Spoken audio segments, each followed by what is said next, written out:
Presiden terpilih Prabowo Subianto sempat melemparkan guyonan kepada Anies Baswedan dan Muhaimin Iskandar saat memberikan pidato perdana usai ditetapkan sebagai pemenang Pilpres 2024 pada Rabu 24 April kemarin.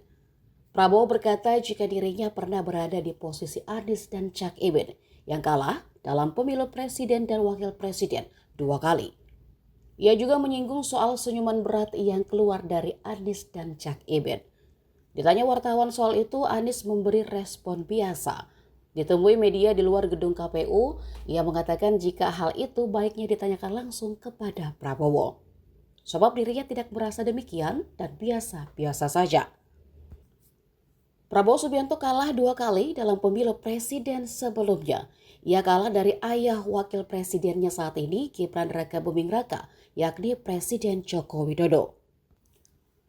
Prabowo Gibran ditetapkan sebagai presiden dan wakil presiden terpilih melalui keputusan KPU nomor 504 tahun 2024 yang meliputi perolehan suara di 38 provinsi dan 128 wilayah di luar negeri.